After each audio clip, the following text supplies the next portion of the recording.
Vadis, chapter 21. Every drop of blood quivered in the young patrician at sight of her. He forgot the crowd, the old man, his own astonishment at the incomprehensible things which he had heard. He saw only her, at last, after all his efforts. After long days of alarm, trouble, and suffering, he had found her. For the first time he realized that the joy might rush at the heart like a wild beast, and squeezed till breath was lost. He who had supposed hitherto that Fortuna had been imposed a kind of duty to accomplish all his wishes, hardly believed his own eyes now and his own happiness. Were it not for that disbelief, his passionate nature might have urged him to some unconsidered step, but he wished to convince himself first that that was not the continuation of those miracles with which his head was filled, and that what his was not dreaming. But there was no doubt. He saw Ligia, and an interval of barely a few steps divided them. She stood in perfect light, so that he could rejoice in the sight of her as much as he liked. The hood had fallen from her head, and dishevelled her hair. Her mouth was open slightly, her eyes raised toward the apostle, her face fixed in the listening and delight. She was there dressed in a dark woolen mantle, like a daughter of people, but never had Vinicius seen her more beautiful, and notwithstanding all the disorder which had risen in him, he was struck by the nobility of that wonderful patrician head, in distinction to the dress, almost that of a slave. Love flew over him like a flame, immense, mixed with a marvelous feeling of yearning homage, honor, and desire.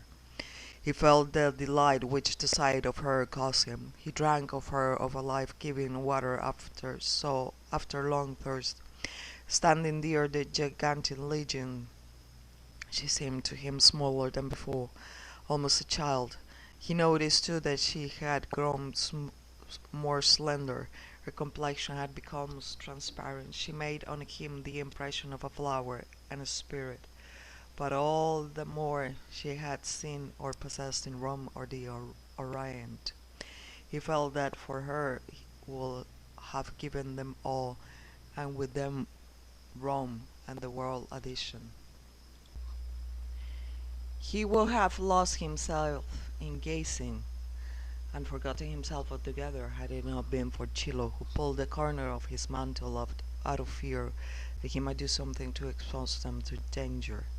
Meanwhile, the Christians began to pray and sing. After a while, Maranatha thundered forth, and then the great apostle baptized with water from the fountain to those whom the presbyters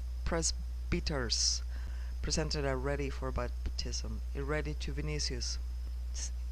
It seems to Vinicius that night will never end. He wished now to follow Ligia as soon as possible and seize her on the road where are her house. At last some began to leave the cemetery, and Chilo whispered, "Let us go out before the gate, Lord. We have not removed our hoods, and people look at us." Such was the case, for during the discourse of the apostle all had cast aside their hoods so as to hear better, and they had not followed the general example. Chilo's advice seems wise. Therefore, standing before the gate, they could look at all who passed. Ursus it was easy to recognize by his form and size. "Let us follow them," said Chilo. "We shall see to what house they go. Tomorrow, or rather today, thou wilt surround the entrances with slaves and take her." "No," said Vinicius. "What dost thou wish to do, Lord?" "We will follow her to the house and take her now. If thou wilt undertake that task, Croton." "I will," replied Croton. "I will give myself to thee as a slave if I do not break the back of that bison who is guarding her."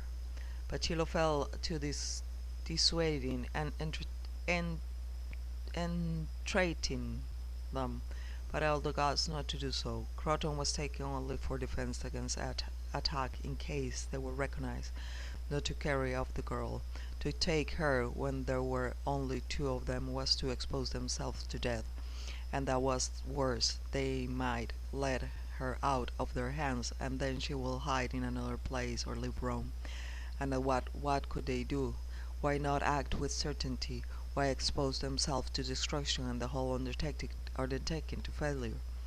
Though Vinicius restrained himself with the greatest effort from seizing Lygia in his arms at once, right there in the cemetery, he felt that the Greek was right, and well-lived lent ears, perhaps, to his counsels, and not even for Crotron, to whom reward was in question. "Lord, command the old goat to be silent," said he, "or let me drop my fist on his head once in Buxentum, whither Lucius Saturnius took me to a play. 7 drunken gladiators followed me at an inn, and none of them escaped with sound ribs. I do not say to take the girl now from the crowd, for they might throw stones before our feet, but once she is at our home, I will seize her, carry her away, and take her whithersoever thou shalt indicate." Vinicius was pleased to hear those words, and answered, "Those let it be, Hercules, though we might not find her at home, as we're surprised that they will remove the girls shortly." "This legion seems tremendously strong," groaned Chilo. "No one will ask thee to hold his hands," asked Croton.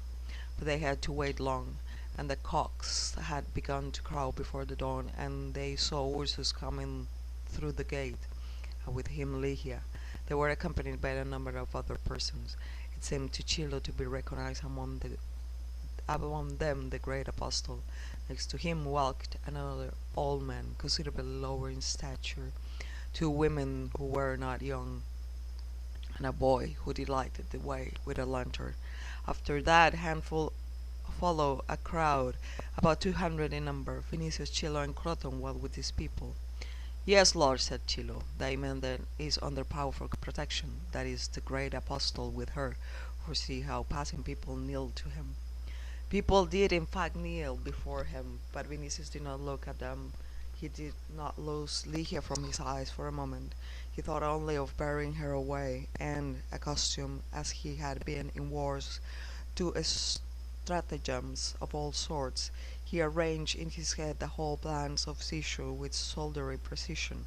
He felt that the step on which he had decided was bold, but he knew well that bold attacks bold attacks give success generally.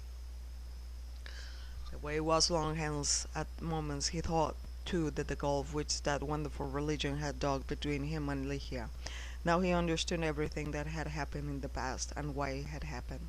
He was sufficiently penetrated for that. Lygia had not known her too.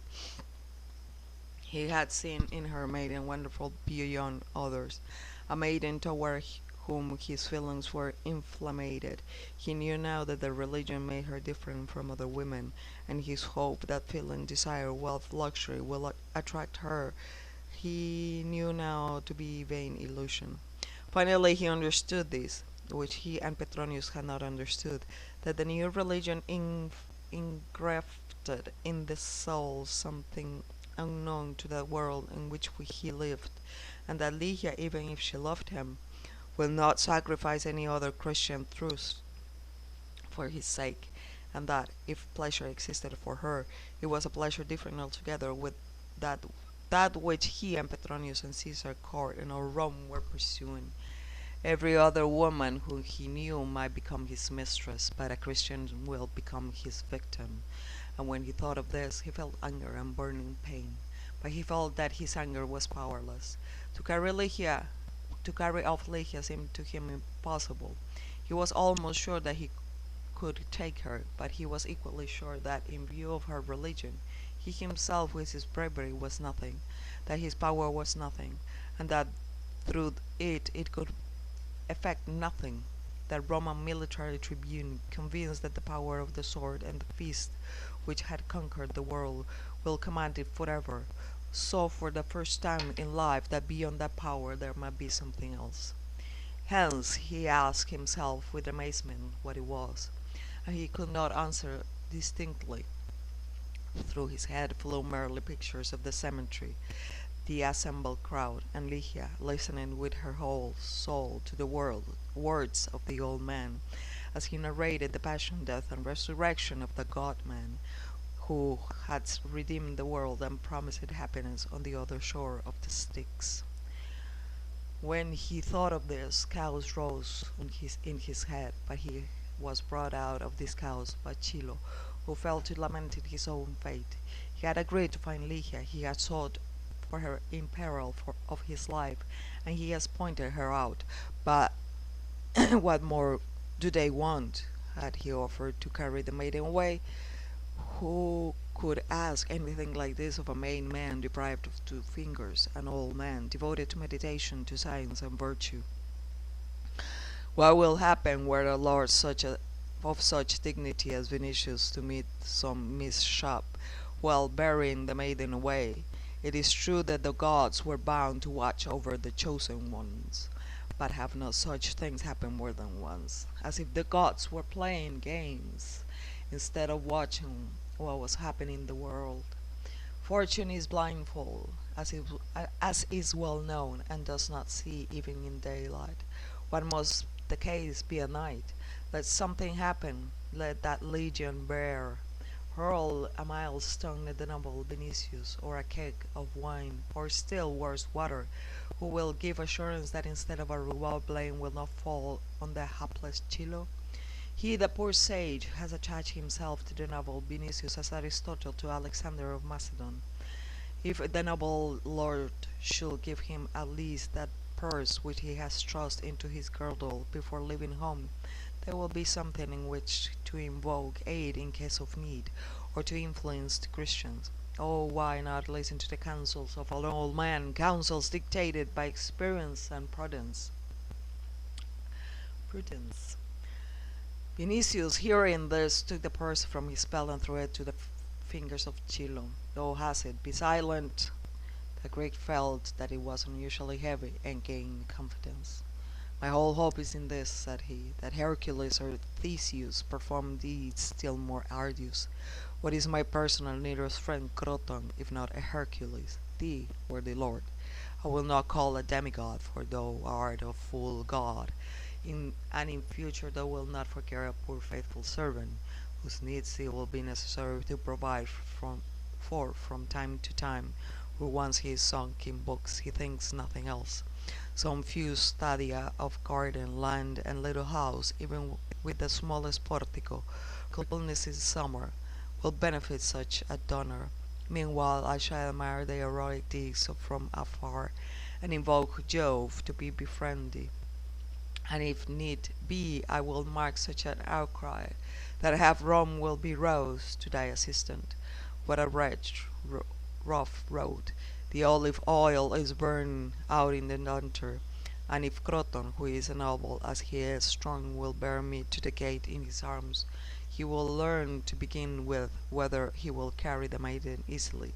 Second, he will like Aeneas, and will win all the gods to such degree that touching the result of the enterprise I will be roughly satisfied. I should rather carry a ship which Dia managed a month ago, answered the gladiator. But give that purse bestowed by the worthy tribune, and I will bear thee to the gate. Mice do knock the great toad from thy foot, replied the Greek. What profit hast thou from the teachings of that worthy old man, who described poverty and charity as the two foremost virtues? Has he not commanded thee expressly to love me? Never shall I make thee, I see, even a poor Christian. It will be easier for the sun to pierce the walls of the Mamertine prison than for truth to penetrate the skull of a hippopotamus.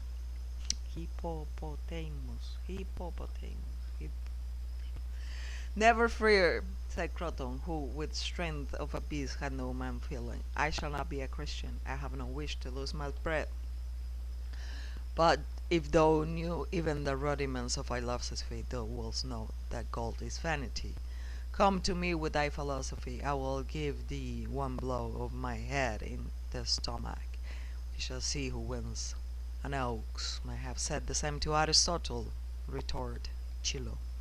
It was grooming grey in the world, and the dawn covered with pale light the outlines of the walls, the trees along wayside the buildings, and gravestones scattered here and there began to issue from the shade. The road was no longer quite empty. Market men were moving toward the gates, leading asses and mules laden with vegetables. Here and there moved creaking carts in which game was conveyed. On the road and along both sides of it was a light mist of every earth, which promised good weather. People at some distance seemed like apparitions at that mist. Vinicius stared at the slender of Ligia, which became more slippery as the light increased. Lord, said Chilo, I should offend thee were I to foresee the end of thy bounty, but now, when thou hast paid me, I might be suspected of speaking of my own interests only. I advise thee once more to go home for life and a leader, then thou hast lain in what house of the divine Ligia dwells. Listen, not to the elephant trunk, Croton, who undertakes to carry off the maiden only to squeeze thy purse, and if it were a bag of cards. I have a blow of the fist to be strung between the shoulders, which means that thou wilt perish, said Croton. I have a cask of Cephalonian wine, which means that I should be well, answered Chilo. Vinicius made no answer, for he approached the gate, at which wonderful sight struck his eyes. Two soldiers knelt when the apostle was passing. Peter placed his hands on their iron helmets for a moment, and then made the sign of the cross on them. It had never occurred to the patrician before that there could be Christians in the army. With astonishment he thought that, as fires in a burning city takes in more and more houses, so to all appearances that doctrine embraces new souls every day, and extends itself all our human understandings.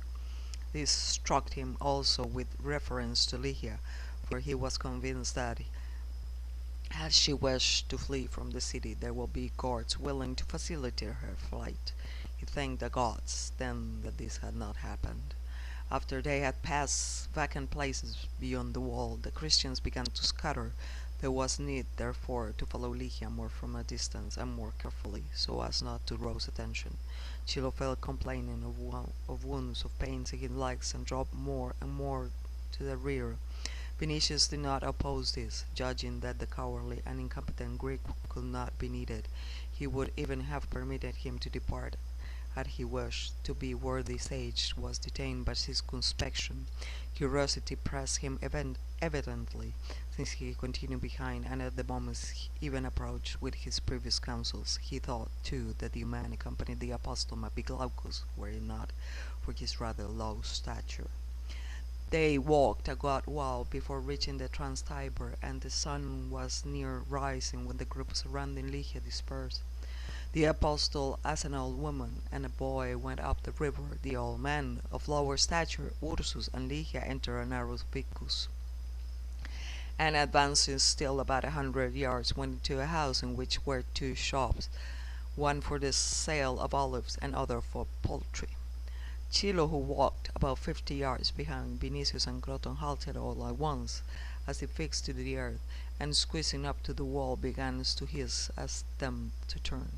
They did so, for they needed to take counsel. Go, Chilo, said Vinicius, and see if this house fronts on another street. Chilo thought that he had complained of wounds in his feet, sprang away as quickly as he had the wings of Mercury in his ankles, and returned in a moment. No, said he, there is but one entrance.